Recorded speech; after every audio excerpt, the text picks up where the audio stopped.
Hey guys, what's up? Bot Eugene here today, and today I will be talking about how to win 50v50 in a new game mode in Fortnite.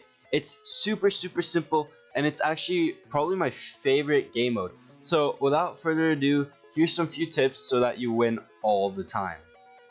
Firstly, you need resources. In this game mode, you need a ton of resources, more than the regular ones. Make sure you get lots of wood and lots of stone to build your walls around. This can be crucial in the early stage.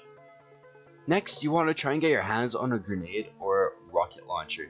This is going to be extremely important when the final battle begins. The final battle is always going to be the biggest one, and so you really want to get your hands on one of these, because if there's about 20 people left on the other team, most of them are going to be in the vicinity of those forts, and if you have a bunch of rockets just lying around, make sure to put them in good use and you'll be able to do a ton of damage. Rocket launchers, I find, are inferior to the grenade launcher, mostly because they just explode on impact, but they're still extremely useful for breaking down walls and other structures that get into your way.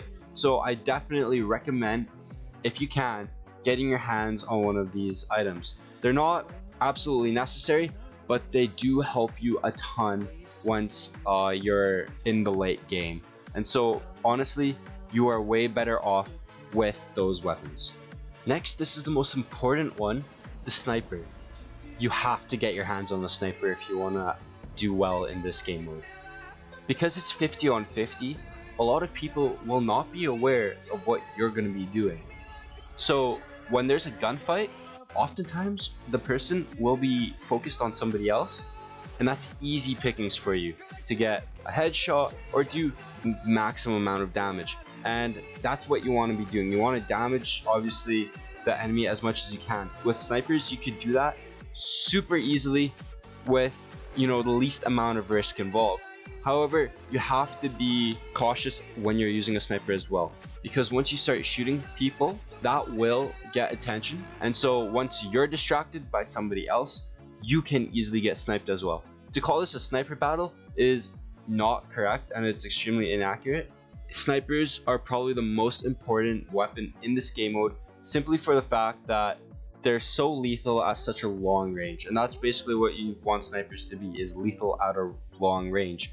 And even if you get tons of damage down, that is much more helpful to your team than just you missing every AR shot. Speaking of ARs, that's next on our list. ARs are extremely important in this game mode as well. Obviously, they're important in every game mode, but this one just as important as every other game mode. You need to have an AR, at least a blue by the end game, a blue assault rifle, or if you're good with the burst, get a blue burst. However, you'll most likely find a scar before then. Scars are extremely common because so many people die. One of them are bound to have a scar, so unlike regular game modes where all the loot is in one person, all the loot is doubled first of all in this game mode, and secondly, it's just totally spread out through everybody. And because there's so much loot, the chances of you getting a scar or something likewise, a golden scar or a purple scar, are much higher. Everybody knows how dangerous scars can be. They're extremely useful, but just a regular AR will do just fine as well. Make sure to at least get a green. Gray ARs are awful, so don't use them. It takes forever and a day to kill anybody, but a green AR, it's usable. A blue AR is also, you're getting there, and then scars are what you basically want. Obviously, ARs are there because, it's too far for a shotgun, too close for a sniper. That's what it's there for, and that's why you absolutely need it. So if you don't have a room for it, make room for it. Now, this is the most important tip. Make sure to stay with your team. Without your team, you're absolutely fucked, because there's 50 of them, one of you. And if you stray too far away from your team into enemy territory, you're fucked. And that's the video. I hope you guys enjoyed the video, and if you did, make sure to like and subscribe, and I'll see you guys in the next one. Peace out.